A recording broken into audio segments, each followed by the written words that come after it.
Well, for more on this, Donnacha O Beachain joins us from Brussels. He's a professor of politics at the School of Law and Government at Dublin City University. He lectures on post-Soviet politics, unrecognised states, Irish studies and foreign policy. Thank you for joining us, Donnacha. This, a big win for Ukraine on accession talks to the EU, but on the other hand, a failure to get that funding deal. Was that unexpected, and how much of a problem is it for Ukraine?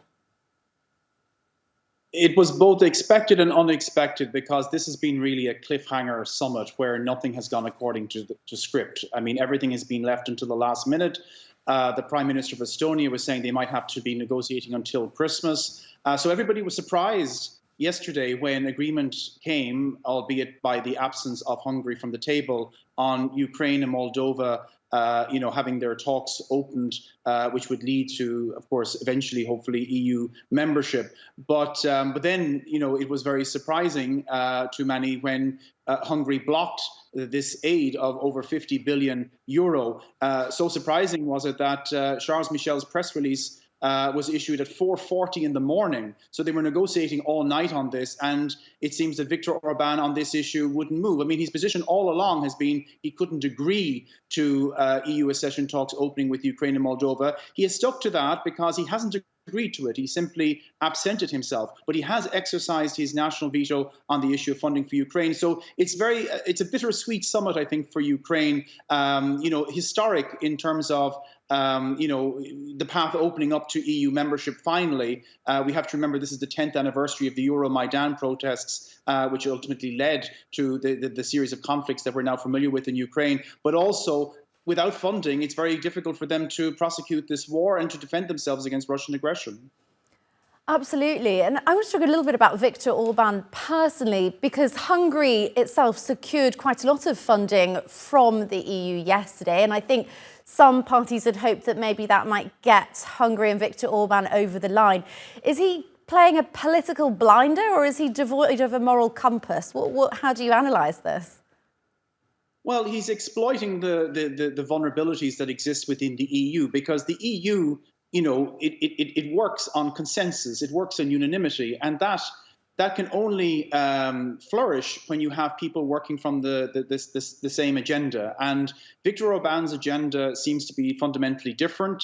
He's well known to have something of a bromance with Vladimir Putin. He traveled all the way to China to have handshakes and meetings with him in October. And this is seen as symptomatic of that, that he is essentially using the fact that we need unanimity in the EU to further his own interests and the interests he believes of his country. And that's something that the EU will have to deal with, because essentially many people believe that they've given into blackmail here, that the 10 billion euro that's been released to Hungary the day before yesterday was a sweetener for him to kind of not veto Ukraine and Moldova's EU accession talks. But the problem with blackmail is that once you give into it, once you invite blackmail further down the road, and without institutional reform, the EU will be coming up against this issue again and again.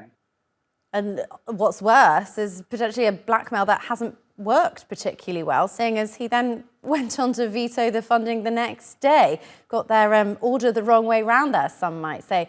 And I wonder, you're talking about institutional reform. The EU at the same time is also agreeing to talks about more members, which could potentially make these agreements and coming to decisions even more difficult. Where do you see that going in the medium term? Well, there has to be reform. I mean, the EU started as the European Economic Community in the 1950s with just 6 members. When countries like Ireland joined, it became 9 members. Now it's 27. There's a queue of more than half a dozen members waiting to join.